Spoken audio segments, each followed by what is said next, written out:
പറയട്ടോ. പറയൂ. ഞങ്ങൾ നോർമലി എന്നും ട്രെയിനിൽ വരുന്നത് 12:30-ക്കുള്ള ട്രെയിനിലാണ്. പക്ഷെ അന്ന് ട്രെയിൻ വന്നപ്പോൾ 1 മണിയായി. ഞങ്ങൾ കയറി ഇരുന്നപ്പോൾ എന്റെ ഓപ്പോസിറ്റ് ഒരു കുട്ടി ഇരിപ്പുണ്ട്. അവൾ ഇരിപ്പുണ്ട്, കരയുന്നുണ്ടായിരുന്നു ചെറുതായിട്ട്. ഇങ്ങനെ പൊട്ടിക്കരയല്ല, ഏങ്ങി കരയുന്നുണ്ടായിരുന്നു. കയ്യിലൊരു 40 രൂപയും ഒരു ടിക്കറ്റും അത് ഞാൻ ശ്രദ്ധിച്ചിട്ടുണ്ടായിരുന്നു. പിന്നെ ഒരു ബാഗ് ഉണ്ടായിരുന്നു. വീട്ടിൽ നിൽക്കുന്ന വസ്ത്രധാരണത്തോടായിരുന്നു. അപ്പോൾ എനിക്ക് സംസാരിക്കണമെന്നുണ്ടായിരുന്നു കണ്ടപ്പോൾ. പക്ഷെ മലയാളിയാണെന്ന് എനിക്ക് തോന്നിയില്ല.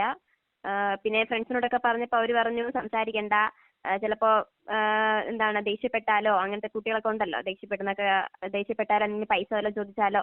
അതുകൊണ്ട് ഞാൻ അങ്ങനെ കൂടുതലൊന്നും ചോദിച്ചില്ല. ഒരു ഫോട്ടോ എടുത്ത് വെച്ചിരിക്കാമെന്ന് കരുതി അങ്ങനെ എടുത്ത് വെച്ചിരുന്നതാണ്. അത് ഇന്ന് രാവിലെ ന്യൂസ് ലൈവ് യൂട്യൂബിൽ കണ്ടപ്പോൾ ഞാൻ പോലീസിനെ വിവരം അറിയിച്ച് ഫോട്ടോ ഇട്ട് അയച്ചതാണ്.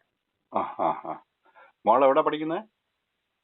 ഞാൻ ഡിഗ്രി കഴിഞ്ഞിട്ട് കോഡിംഗ് പഠിക്കുകയാണ്.